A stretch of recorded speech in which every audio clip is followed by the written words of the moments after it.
네, 삼가 소주제 말씀드리겠습니다. 삼가의 제목은 은혜 안에 있는 왕의 자녀입니다. 본문 말씀은 누가복음 15장 20절에서 24절 말씀과 갈라디아서 4장 6절에서 7절 말씀입니다. 삼가의 주제는 확실한 은혜에 거하는 하나님의 자녀가 된 우리이며 가장 중요한 키워드가 되는 단어는 아버지의 사랑입니다. 돌아온 써니를 용납하고 용서하시며 자녀로 다시 받아주시는 왕의 모습을 통해 우리를 찾으시고 용서하시며 자녀 삼아주시는 하나님을 아는 것이 이번 과의 목표라고 말씀드릴 수 있습니다. 누가복음 15장 11절에서 32절에서 우리는 한 아버지를 만납니다. 아버지에게는 큰 슬픔이 있었는데 그것은 사랑하는 아들이 아버지의 재산을 미리 요구하여 팔아 아버지를 떠나버렸기 때문입니다. 아버지에게 아들은 사랑의 대상이었지만 아들은 아버지를 그저 자신에게 유산을 물려줄 존재로만 여깁니다. 이는 아버지에 대한 엄청난 불효였고 온 가문에 수치를 주는 일이었지만 아들은 받은 재산을 모두 가지고 아버지를 떠나버리고 말았습니다.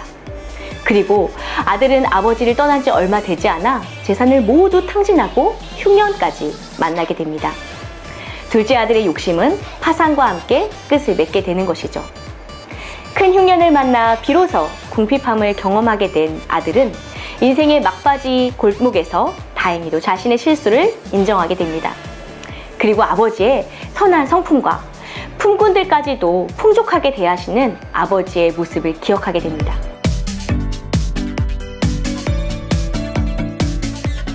그러나 여전히 한 가지 문제가 남아 있었죠.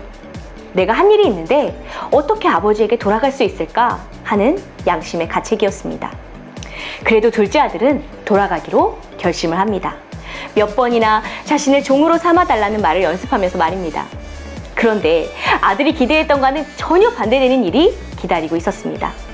한시도 아들을 잊은 적이 없는 아버지는 아직도 거리가 먼데 그를 보고 측은히 달려가 목을 안고 입을 맞추어주는 것입니다. 아버지는 온 마음이 오직 아들 자체를 향해 있었기 때문에 돈을 탕진하고 온 것에는 전혀 신경 쓰지 않습니다. 오직 아들이 살아 돌아온 것만을 기뻐하며 잔치를 엽니다. 가장 좋은 옷을 입히고 가락지를 끼우고 신을 신기며 아들의 지위를 회복시켜 줍니다. 모두 기쁨에 들떠 있을 때 바로 그때 첫째 아들이 돌아옵니다. 첫째 아들은 공개적으로 섭섭함을 드러냅니다. 열심히 일한 자기에게는 작은 보상도 없었는데 재산을 말아먹고 온 둘째에게는 잔치를 베풀어주자 화를 낸 것이었죠. 그러나 이 모습은 아버지의 마음을 더욱 슬프게 하는 모습이었습니다. 아버지 대신 집을 이끌어 가야 하는 첫째 아들에게는 영혼에 대한 사랑과 너그러운 모습을 조금도 찾아볼 수가 없었습니다. 아버지의 마음을 모르는 것, 이것이 첫째 아들이 가진 모습이었죠. 아버지에게는 자녀들의 행동이 기준이 아니었습니다. 아버지에게는 사랑이 기준이었던 것입니다.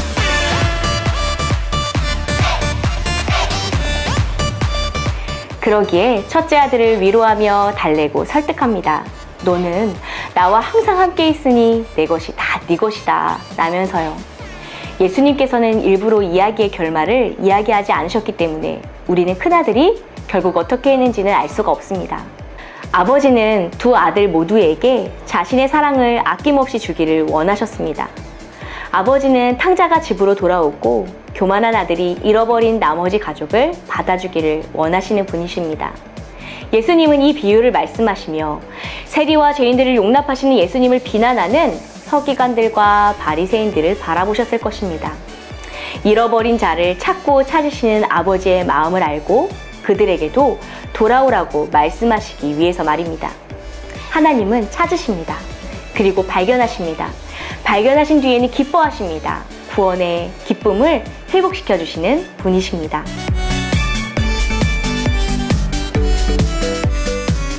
우리의 부족한 모습을 생각할 때 우리는 종들의 하나로 여김받을 존재임에 틀림없지만 하나님은 우리를 자녀라고 부르십니다. 사랑의 대상으로 여기십니다. 잃은 자 한 사람, 죄인 한 사람이 돌아올 때 기뻐하며 뛰어나가시는 아버지, 잔치를 열어 축하하시는 아버지가 바로 우리의 하나님이십니다. 삼가를 배우며 우리 아이들은 우리를 자녀 삼아주시고 잔치를 열어주시는 하나님 아버지의 모습을 발견할 수 있을 것입니다. 그리고 그 사랑 앞에 선다는 것이 얼마나 가슴 벅찬 일인지 깨달을 수 있을 것입니다. 그리고 그러한 사랑으로 우리를 품으시는 주님께 나도 주님을 사랑한다고 고백하며 나아가게 될 것입니다. 우리는 종이 아닌 하나님의 자녀입니다. 이 기쁜 소식, 이 복된 소식 앞에 서는 우리가 되기를 소망합니다.